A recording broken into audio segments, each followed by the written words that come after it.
மரகத குலங்கள் குளுமையுடன் பிரகாசிக்க, வெப்ப நீரூற்று அரவணைப்பாய் கிசுகிசுக்க, ஒவ்வொரு படியிலும் உணர்வின் தடமாய் உச்சியில் நிலவும் அமைதியுடன் புலிக்குகை கோயில் வீற்றிருக்க, வண்ணங்களும் வாசனையும் துடிப்பான உற்சாகமாய் இரவு சந்தைகள் ஒளிர, கிராபி ஒரு பயணம் அல்ல, இயற்கையின் மொழியில் மனதோடு பேசும் ஒரு கவிதை.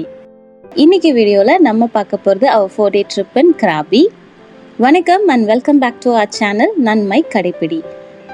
வீடியோக்குள்ளே போகிறதுக்கு முன்னாடி நம்ம சேனலை இன்னும் சப்ஸ்கிரைப் பண்ணாமல் பார்த்துட்ருக்கீங்கன்னா மறக்காமல் சப்ஸ்கிரைப் பண்ணிக்கோங்க. பக்கத்தில் இருக்க பெல் ஐக்கனையும் கிளிக் பண்ணிக்கோங்க.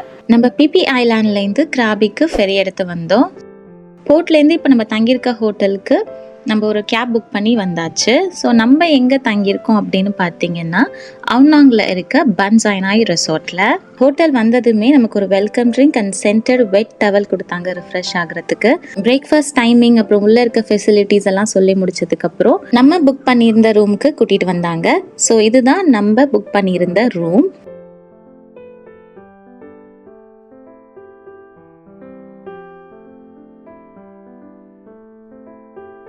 ரூமுக்கு வந்து ரிஃப்ரெஷ் ஆகிட்டு வெளியில் டின்னர் சாப்பிட கிளம்பிட்டோம். ஹோட்டல்லேருந்து வாக்கபிள்ல இந்த டுக் வந்து கிடச்சிச்சு. ஸோ அதை எடுத்து தான் போயிட்டுருக்கோம்.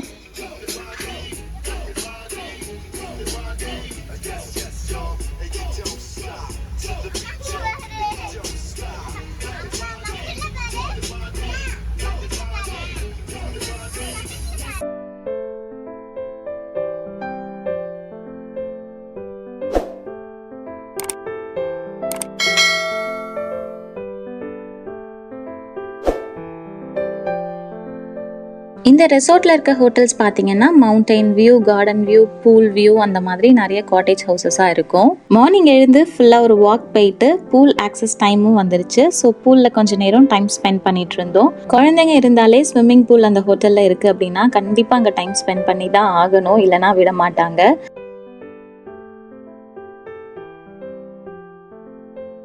ஸ்விம்மிங் பூலில் நேரம் போனதே தெரியாமல் ஆட்டம் போட்டுட்டு எப்பவும் போல் லாஸ்ட் மினிட்டாக கவுண்டர் க்ளோஸ் பண்ணும்போது பிரேக்ஃபாஸ்ட் சாப்பிட வந்தாச்சு. இந்த டைனிங் ஏரியா பார்க்கவே ரொம்ப அழகாக இருந்துச்சு. சுற்றி பாண்டாக இருந்துச்சு, பாண்டு ஃபுல்லாக மீனாக இருந்துச்சு. நமக்கு மீனை பார்த்தாலே ஜாலியாகிடும். கொஞ்சம் நேரம் டைம் ஸ்பெண்ட் பண்ணிவிட்டு அங்கேருந்து கிளம்பியாச்சு. சாப்பிட்டுட்டு மொதல் வேலையாக போயிட்டு நாங்கள் ஒரு காரை ரெண்ட் பண்ணிக்கிட்டோம். முந்தின நாள் நைட்டே விசாரித்து வச்சுருந்தோம் எங்கே கொஞ்சம் சீப்பாக இருக்குன்னு சொல்லி. ஸோ காரை ஃபுல்லாக ஃபோட்டோ எடுத்துகிட்டு எங்களோட ட்ரிப்பை ஸ்டார்ட் பண்ணியாச்சு. ரொம்ப ப்ளசன்ட் அண்ட் பியூட்டிஃபுல் வியூ இல்லை இந்த ரோட்ல 1 hour டிராவல் பண்ணதுக்கப்புறம் நம்ம வர வேண்டிய இடத்துக்கு வந்திருக்கோம். பார்க்கிங் ஏரியாலேருந்து உள்ள போகிறதுக்கு ஒரு டுக் வண்டி மாதிரி இருந்துச்சு. அதில் தான் போனோம். வெளியில் விசாரிச்சப்போ உங்களுக்கு ட்ரெஸ் ஏதாவது வேணும்னா எடுத்துக்கோங்க, உள்ள சேஞ்ச் பண்ணுறதுக்கு பிளேஸ் இருக்குன்னு சொன்னாங்க. எக்ஸ்ட்ரா ட்ரெஸ்ஸு டவல் எல்லாம் எடுத்துகிட்டு எங்கே வந்திருக்கோன்னு பார்த்தீங்கன்னா ஹாட் ஸ்ப்ரிங் வாட்டர் ஃபால்க்கு தான். வெளியிலே வந்து அந்த வாட்டரில் இருக்க மினரல் கண்டென்ட் பற்றி போட்டிருந்தாங்க. கிராபி டவுன்லேருந்து 65 கிலோமீட்டர் டிஸ்டன்ஸில் இந்த ஹாட் ஸ்ப்ரிங் வாட்டர் ஃபால் இருக்குது. சீசன்ஸ்லாம் இல்லாமல் த்ரூ அவுட் த இயர் இங்கே வந்து தண்ணி வந்துட்டுருக்கும். இது ரொம்ப பெரிய வாட்டர் ஃபால்லாம் இல்லை, பட் நேச்சுரலாகவே அங்கங்கே டப் ஷேப்பில் இருக்கிறதுனால நம்ம அழகாக அதில் உட்காந்து கொஞ்சம் நேரம் ரிலாக்ஸ் பண்ணலாம். 35 to 42 டிகிரி செல்சியஸில் இந்த வாட்டரோட வார்ம்னஸ் இருக்கும். இதில் கொஞ்சம் நேரம் உட்காந்து நம்ம ரிலாக்ஸ் பண்ணுறதுனால நம்மளோட பெயின்ஸ் எல்லாம் போயிடும். ஸ்கின்னுக்கு ரொம்ப நல்லதுன்னு சொல்கிறாங்க. எந்த அளவுக்கு உண்மை சயின்டிஃபிக்கலி ப்ரூவன்னு எனக்கு உண்மையாக தெரியல. என்னதான் உடம்புக்கு நல்லதாக இருந்தாலும் 20 நிமிஷத்துக்கு மேலே இங்கே உட்காராதீங்க. அதில் இருக்க சல்ஃபர் கண்டென்ட் அலர்ஜி ஆகிறதுக்கும் சான்சஸ் இருக்குன்னு சொல்கிறாங்க. அலர்ஜி ஆகுது, டிசினஸ் வரதெல்லாம் நெக்ஸ்ட்டு. 20 நிமிஷத்துக்கு மேலே நம்மளே ஒரு இடத்த பிளாக் பண்ணி உட்காந்துருந்தோம்னா வர மற்ற டூரிஸ்ட்டுக்கும் அது கண்டிப்பாக கஷ்டமாக தான் இருக்கும். ஸோ வந்தோமா கொஞ்சம் நேரம் ரிலாக்ஸ் பண்ணாமல் ஏஞ்சி போயிட்டோம்னா பெட்டராக இருக்கும். மார்னிங் 8:30 AM ஈவினிங் 6 PM வரைக்கும் இந்த ஹாட் ஸ்ப்ரிங் வாட்டர் ஃபால் ஓப்பனில் இருக்கும். என்ட்ரி ஃபீஸ் பார்த்தீங்கன்னா 200 baht per person. வெதுவெதுப்பான தண்ணியில் நல்லா ரிலாக்ஸ் பண்ணிவிட்டு அதுக்கப்புறம் ரிஃப்ரெஷ் ஆகிட்டு நாங்களும் ஹாட் ஸ்ப்ரிங் வாட்டர் ஃபால்லேருந்து வெளியில் வந்தாச்சு. நெக்ஸ்ட் நம்ம ஹாட் ஸ்ப்ரிங்லேருந்து ஒரு 10 கிலோமீட்டர் டிஸ்டன்ஸ்லேயே இருக்க ஒரு பியூட்டிஃபுல்லான பிளேஸ்க்கு தான் போக போகிறோம். ஹாட் ஸ்ப்ரிங் விசிட் பண்ணுற எல்லாருமே கண்டிப்பாக இந்த இடத்துக்கும் வருவாங்க. இது எந்த இடம்னா எமரல்ட் பூல். ஐட்டினரி பிளான்லாம் பக்கவாக தான் போடுறோம். ஆனால் வந்த time just before closing time தான். எங்கே போனாலும் லேட்டு, எப்படி போனாலும் லேட்டு. என்னைக்கு தான் திறந்து போகிறோம்னு தெரியல. எங்களை மாதிரி யாரெல்லாம் லாஸ்ட் மினிட்டர்ஸ் இருக்கீங்களோ மறக்காமல் கமெண்ட் செக்ஷனில் ஹேண்ட் ரைஸ் பண்ணிடுங்க. என்ட்ரன்ஸ்லேருந்து எமரல்ட் பூல் ரீச் பண்ணுறதுக்கு பார்த்தீங்கன்னா 2 வே இருந்துச்சு. 1400 மீட்டர்ஸ் உள்ள லாங் வே அண்ட் 800 மீட்டர்ஸ் உள்ள ஷார்ட் வே. நாங்கள் வந்து ஆல்ரெடி வந்ததே லேட்டு, ஸோ வந்து ஷார்ட்டஸ்ட் வே தான் சூஸ் பண்ணியிருந்தோம். பட் தென் நீங்கள் அந்த லாங் வேல வரும்போது ஒரு ரெயின் ஃபாரஸ்ட்குள்ளே ஜங்கிள் வாக் போனால் எப்படி இருக்கும், அந்த மாதிரி ஒரு நல்ல எக்ஸ்பீரியன்ஸ் கிடைக்கும். அண்ட் எமரல்ட் பூல் ரீச் பண்ணுறதுக்கு முன்னாடியே ப்ளூ பூல் ஒன்று இருக்கும், அதையும் நீங்கள் பார்த்துட்டு வரலாம். Yes, we are here. Emerald pool வந்தாச்சு. அந்த டர்க்வாய்ஸ் ப்ளூ நிறத்தில் இருக்க இந்த பூல் வந்து அந்த limestone rock and mineral content அதிகமாக இருக்கிறதுனால தான் இந்த கலரில் இருக்குன்னு சொல்கிறாங்க. இந்த டிண்டட் ப்ளூ வாட்டரை பார்த்து ஆர்வத்தில் டக்குன்னு போயிடக்கூடாது, ஏன்னா ஃபுல்லாக ஸ்கிட்டாக நிறைய சான்சஸ் இருக்குது. எந்த பக்கம் கால் வச்சாலும் வழுக்கிட்டு தான் இருந்துச்சு. ரொம்ப கேர்ஃபுல்லாக பார்த்து நீங்கள் பாத் பண்ணுறதுனா உள்ளே இறங்கலாம். லைஃப் ஜாக்கெட்ஸ் அங்கேயே பக்கத்தில் ப்ரொவைட் பண்ணாங்க. ஹில்ஸ்லேருந்து வர நேச்சுரல் ஸ்ட்ரீம் தான் இது. ஹாட் ஸ்ப்ரிங் மாதிரி கொஞ்சம் வெதுவெதுப்பாலாம் இல்லாமல் கூல் அண்ட் ரிஃப்ரெஷிங்காகவே இருந்தது. இதோட ஆழம் பார்த்தீங்கன்னா ரொம்ப அதிகம்லாம் இல்லை, ஒரு 2 மீட்டர்ஸ் டீப் தான். இந்த தண்ணியோட கலர் பார்த்தீங்கன்னா டே டைம்ல ஒரு மாதிரி லைட் கிரீனாகவும் கொஞ்சம் பொழுது சாய சாய டர்காய்ஸ் ப்ளூக்கும் மாறும். இதோட என்ட்ரி டிக்கெட் பார்த்தீங்கன்னா 400 பாட் per person. இந்த பூல்ஸ் எல்லாம் என்ஜாய் பண்ணுறதுக்கு பெஸ்ட் டைம் பார்த்தீங்கன்னா வீக் டேஸ் தான். ஒன்றா ஏர்லி மார்னிங், அப்படி இல்லைன்னா கொஞ்சம் பொழுது சாயும் போது வந்து என்ஜாய் பண்ணுங்க.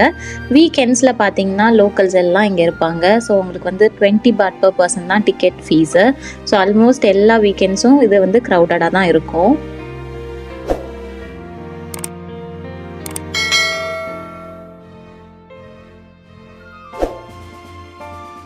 ஸோ எல்லாத்தையும் பார்த்துட்டு நாங்களும் ஹோட்டல் ரூமுக்கு வந்தாச்சு.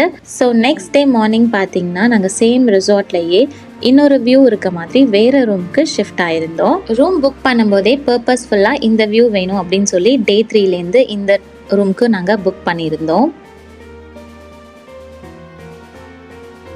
கிராபியோட 3வது நாளில் நம்மளோட பிளானில் இருக்க ஃபர்ஸ்ட் பிளேஸ் பார்த்தீங்கன்னா இந்த வத் தாம் சுவான் லோக்கல்ஸால் சொல்லப்படுற டைகர் கேவ் டெம்பிள். ஒரு பெரிய மலை உச்சியில் இருக்க இந்த புத்திஸ்ட் டெம்பிள் பார்த்தீங்கன்னா 1000 வருஷம் பழமை உள்ளதுன்னு ஹிஸ்ட்ரி சொல்லுது. இங்கே இருந்த குகையில் பார்த்தீங்கன்னா ஒரு புலி வாழ்ந்ததாகவும் அதோட கால் தடங்கள் ஃபுட் பிரிண்ட்ஸ் இன்னும் இருக்கிறதாகவும் சொல்லப்படுது. ஸோ அதனால தான் இதுக்கு டைகர் கேவ் டெம்பிள்னு பேர் வந்திருக்குன்னு சொல்கிறாங்க. 1000 வருடம் பழமை உள்ள இந்த இடத்த அதுக்கப்புறம் நிறைய ரெனோவேஷன் எக்ஸ்டென்ஷன்லாம் பண்ணி இதை நல்ல பெரிய பிளேஸாக எக்ஸ்பேண்ட் பண்ணிட்டாங்க. இங்கே வந்து நிறைய சிலைகளும் நிறைய மெடிடேஷன் கேவ்ஸும் இருக்குது.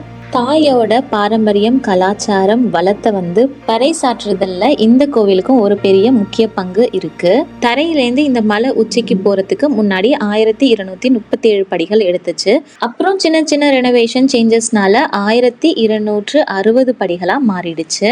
இந்த டைகர் கேவ் டெம்பிளுக்கு என்ட்ரி ஃபீஸ் எதுவும் கிடையாது. உங்களுக்கு வேணும்னா சின்னதாக ஏதாவது டொனேஷன் அமௌண்ட் மாதிரி நீங்கள் கொடுத்துட்டு வரலாம்.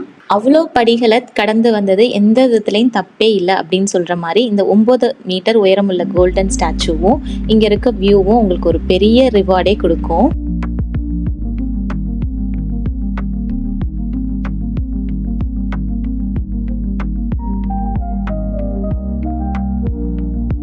இந்த கேவ் டெம்பிளோட இன்னொரு முக்கிய சாராம்சம் என்னன்னு பார்த்தீங்கன்னா இங்கே நடக்கிற மெடிடேஷன் ப்ராசஸ் தான். ரொம்ப எக்ஸ்பீரியன்ஸ்ட் புத்திஸ்ட் மாங்ஸ்னால நடத்தப்படுற இந்த மெடிடேஷன் ப்ராக்டிசஸில் யார் வேணா பார்ட்டிசிபேட் பண்ணிக்கலாம்.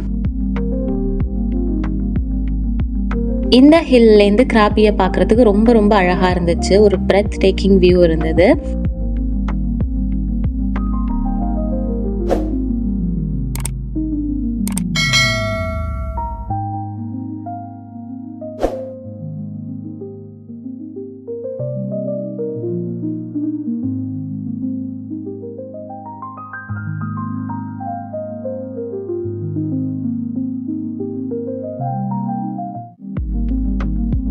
டைகர் கேவ் டெம்பிள் சுற்றி பார்த்துட்டு அங்கேருந்து கிளம்பியாச்சு. நெக்ஸ்ட் நம்ம வந்திருக்கிறது கிராபி டவுனில் இருக்க மகாராஜா ரோட். இங்கே வந்தது ஒரு மினி ஷாப்பிங்காக தான். அதுக்கு முன்னாடி நாங்கள் இந்த தள்ளுவண்டி கடையை பார்த்தோம். இங்கே வந்து காடை முட்டை, சோளம், சக்கரவள்ளி கிழங்கு, அப்புறம் வாட்டர் செஸ்னட்ஸ் இருக்கு இல்லையா, அதெல்லாம் வந்து வேக வச்சு வச்சுருந்தாங்க. ஸோ நம்மளும் ஒரு ஈவினிங் ஸ்நாக் மாதிரி மன்ச் பண்ணுறதுக்கு தேவையானதெல்லாம் இங்கே வாங்கிட்டு அங்கேருந்து நடக்க ஸ்டார்ட் பண்ணியாச்சு. நடந்து போகிற வழியில் இந்த இடத்த பார்த்துட்டு இது ஏதோ இந்த மாங்ஸ் எல்லாம் படிக்கிற ஸ்கூல் போல் அப்படின்னு நினச்சோம். பட் வந்து இது ஒரு டெம்பிள்லாம். இந்த டெம்பிளோட நேம் வந்து வத்க்யா க்ரோவாராம்னு இருந்துச்சு. சரியாக ப்ரொனவுன்ஸ் பண்ணுறேன்னான்னு தெரியல. நாங்கள் இருந்த இடத்துலேருந்து பக்கத்தில் இருந்து இந்த வாக் ஷாப்பிங் சென்டர் தான். தாய்லாண்டோட 7 days ட்ரிப்பில் நாங்கள் ஷாப்பிங்னு வந்தது இந்த ஒரு இடத்துக்கு தான். எதுவும் பர்டிகுலராலாம் இல்லை. பட் தென் நமக்கு எதாவது பிடிச்சிருக்கு, இந்த தாய் டீ மாதிரி எதாவது இருக்குன்னா பார்த்து வாங்கலான்னு சொல்லி வந்தோம். நைட் மார்க்கெட், ஸ்ட்ரீட் ஷாப்ஸ் எல்லாம் பார்த்தீங்கன்னா ஃபுட்டுக்கு okay. But then clothing, bags அதுக்கெல்லாம் வந்து டூரிஸ்ட்டுக்காகவே கொஞ்சம் ப்ரைஸ் அதிகமாக இருக்க மாதிரி இருந்துச்சு. அதை கம்பேர் பண்ணும்போது இந்த மாலில் பெட்டர் ப்ரைஸ்லேயே கிடைச்சிது. வாக்ல குட்டி ஷாப்பிங் முடிச்சுட்டு நம்ம வந்த இடம் தான் கிராபி நைட் மார்க்கெட்.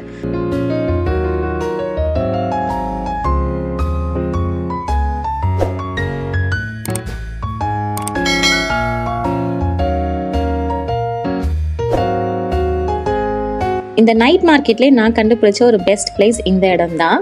நான் ஃபர்ஸ்ட் இந்த கடையை பார்த்தோன்னே ஒரு நார்மல் ஷாப், பட் தென் ரொம்ப கலர்ஃபுல்லாக வெக்கேஷன் மோடுக்கு ஏற்ற மாதிரி பயங்கர வைப்ரண்ட் கலர்ஸில் வச்சுருக்காங்க அப்படின்னு தான் நினச்சேன். அதுக்கப்புறம் தான் அவங்க சொன்னாங்க, உங்களோட சாண்டல்ஸை நீங்களே மேக் பண்ணிக்கலாம், உங்களுக்கு பிடிச்சதை வந்து எடுத்து கொடுத்தீங்கன்னா அதை வச்சு நான் செஞ்சு தருவேன் அப்படின்னு. ஸோ இதை எப்படின்னா நம்ம ஒரு பேஸ் வந்து நம்மளோட ஸ்லிப்பர் சைஸ்க்கு ஏற்ற மாதிரி சூஸ் பண்ணி கொடுக்கணும். அண்ட் தென் நம்ம வந்து ஸ்ட்ராப்ஸும் சூஸ் பண்ணி கொடுக்கலாம். இதில் வந்து நிறைய கலர்ஸ் இருந்துச்சு. நமக்கு ஏற்ற மாதிரி நம்ம அங்கே இருக்க மாடல்ஸை பார்த்து எந்த மாதிரி பேஸ் வேணும், எந்த மாதிரி ஸ்ட்ராப்ஸ் வேணும்னு சூஸ் பண்ணி கொடுக்கறது தான். இந்த பிராண்ட் பார்த்தீங்கன்னா மூச்சு. இந்த பிராண்ட் வந்து இந்தியாலையும் ஆப்ரேட் ஆகுது. ஆன்லைனில் நீங்கள் செக் பண்ணி பார்க்கலாம். ஆன்லைன்லேயும் கூட நீங்கள் ஷாப் பண்ணிக்கலாம் இதை. ஸோ நாங்கள் எடுத்து கொடுத்ததை வச்சு எங்களுக்கு ஒரு பியூட்டிஃபுல்லான ஃபுட்வேர் வந்து அவங்க ரெடி பண்ணி கொடுத்துட்டாங்க. இதுதான் ஃபர்ஸ்ட் டைம் நான் ஆன் ஸ்பாட் எனக்கான ஃபுட்வேரை ரெடி பண்ணி வாங்கிக்கிறது. ஃபுட்வேரை வாங்கிட்டு அங்கேருந்து நம்ம நெக்ஸ்ட் வந்தது அவுனாங் நைட் மார்க்கெட். இது என்னென்னு தெரியுதா? crocodile meet. நான் கூட இதெல்லாம் சும்மா ஃபேக் அட்ராக்ஷனுக்காக வச்சுருக்காங்கன்னு பார்த்தேன். பட் அதெல்லாம் உண்மைதானா? உள்ளே வந்து மீட் ப்ரிப்பேர் பண்ணி அவங்க கொடுத்துட்டு இருந்தாங்க. ஸோ இந்த மாதிரி தாய்லாந்துக்கே உரித்தான அழகான இந்த பேக்ஸ் எல்லாம் இருந்துச்சு. பட் தென் எனக்கு இதெல்லாம் கொஞ்சம் எக்ஸ்பென்சிவாக இருந்த மாதிரி தான் இருந்தது. எவ்வளோக்கு எவ்வளோ புத்த சிலைகள் இங்கே இருந்துச்சோ அதுக்கு ஈக்குவலண்ட்டாக விநாயகரும் இங்கே இருந்துச்சு. இங்கே இருந்த விநாயகர் சிலையெல்லாம் எனக்கு பார்க்க ரொம்ப பிடிச்சிருந்துச்சு. ரொம்ப லெத்தாஜிக்காக ஹாயாக நானும் வெக்கேஷனுக்கு தான் வந்திருக்கேன் அப்படின்ற மாதிரி இருந்துச்சு அங்கே இருந்த விநாயகர் சிலையில் இருக்க போசஸ்லாம்.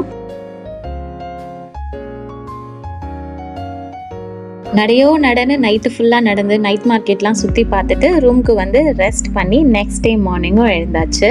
தாய்லாண்டில் எங்களோட ஃபைனல் டே இது. டோட்டலாக இது வந்து ஒரு 7 days ட்ரிப். கிராபி வந்து எங்களோட ஃபைனல் லொகேஷன். இதுக்கு முன்னாடி புக்கெட் அண்ட் பிபி ஐலாண்ட்ஸ் பற்றி 3 வீடியோ நம்ம சேனலில் ரிலீஸ் ஆயிருக்கு. அதனுடைய லிங்க்ஸ் கொடுக்குறேன், மறக்காமல் செக் பண்ணி பாருங்கள்.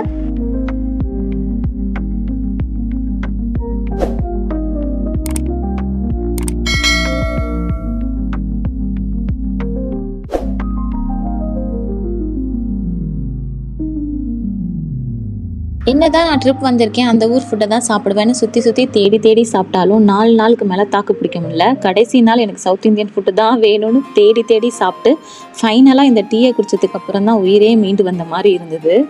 Day 4 பார்த்திங்கன்னா நம்ம ரொம்பவே ரிலாக்ஸ்டாக தான் பிளான் பண்ணியிருந்தோம். இதுதான் last day in Krabi as well as in Thailand. So morning ஃபுல்லாகவே அந்த ஸ்பாஸ் அப்படின்னு ரெசார்ட்லேயே டைம்ஸ் போயிடுச்சு. ஆஃப்டர் லன்ச் கொஞ்சம் நேரம் நம்ம அவுனாங் பீச்சில் வந்து டைம் ஸ்பெண்ட் பண்ணிட்டு இருந்தோம். அப்போ தான் நாங்கள் வந்து இந்த சர்வீஸ் பார்த்தோம், லாங் டைல் போட்டில் தோன்சாய் பீச் வரைக்கும் கூட்டிகிட்டு போகிறத. ஸோ நாங்கள் அது லாஸ்ட் அண்ட் ஃபைனல் ஸ்பாட்டாக இருக்கட்டும்ட்டு அது பிக் பண்ணிக்கிட்டோம்.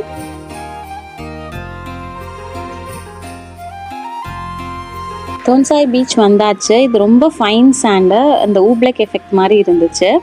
இந்த சாண்டில் இங்கே பேட்டர்ன் இப்படி இருக்குல்ல, இது என்னன்னு ரொம்ப நேரமாக தேடிட்டு இருந்தேன். அது காரணம் இந்த குட்டி நண்டு தான். அதுதான் வந்து அந்த மண்ணை அரிச்சு உள்ளே போகிறதுக்கு இப்படிலாம் பேட்டர்ன் உருவாக்கி வச்சுருக்கு. தோன்சாய் பீச்சில் ரெசார்ட்ஸ் எல்லாம் இருக்குது. நீங்கள் 1 or 2 days ஸ்டே பண்ணி கூட இங்கே ஸ்னார்க்கலிங், கயாக்கிங் மாதிரி ஏதாவது ஆக்டிவிட்டீஸ்லாம் இன்வால்வ் ஆகலாம். பட் தென் பார்த்திங்கன்னா இது லெஸ் டெவலப்ட் பீச் டெஸ்டினேஷன். இங்கே வந்து ஏடிஎம் கிடையாது. 5 PM to 10 AM வரைக்கும் மட்டும்தான், அதாவது நைட்டில் மட்டும்தான் எலக்ட்ரிசிட்டி சப்ளை இங்கே இருக்குது, டே டைமில் கிடையாது. ஒரு சில ரிசார்ட்ஸில் ஹாட் வாட்டர் கூட லிமிட்டடாக தான் கிடைக்கும். ஸோ அதெல்லாம் நம்ம நோட் பண்ணிவிட்டு நம்மளோட ஸ்டே வந்து இங்கே சூஸ் பண்ணிக்கலாம். அப்படி இல்லைனா ஜஸ்ட் 1 day ஸ்பாட் மாதிரி என்ஜாய் பண்ணிக்கலாம். தோன்சாய் பீச்சில் கொஞ்சம் நேரம் டைம் ஸ்பெண்ட் பண்ணிட்டு லாங் டைல் போட்லேயே அவுனாங் பீச்சுக்கு ரிட்டர்ன் ஆயாச்சு. நாங்கள் ரிட்டர்ன் வந்த நேரம் அவுனாங் பீச்சில் இந்த ஃபயர் ஷோ போயிட்டு இருந்துச்சு. சின்ன பசங்க கூட ரொம்ப அழகாக அந்த ஃபயரை ஹேண்டில் பண்ணி இங்கே ஷோ பண்ணிகிட்டு இருந்தாங்க. இப்படி தான் எங்களோட ட்ரிப் அண்ட் கிராபி வந்து 4 days போச்சு.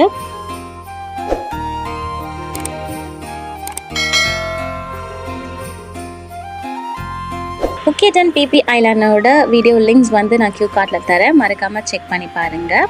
செக் பண்ணி பார்த்துட்டு உங்களோட ஃபேவரட் ஸ்பாட் வந்து எதுன்னு கமெண்ட் செக்ஷனில் கமெண்ட்டும் பண்ணுங்கள். அவ்வளோதான். இந்த வீடியோ பிடிச்சிருந்துச்சுன்னா மறக்காமல் லைக் பண்ணுங்கள், ஷேர் பண்ணுங்கள், நன்மை கடைப்பிடி சேனலுக்கு சப்ஸ்கிரைப் பண்ணுங்கள். See you all in next video. Bye.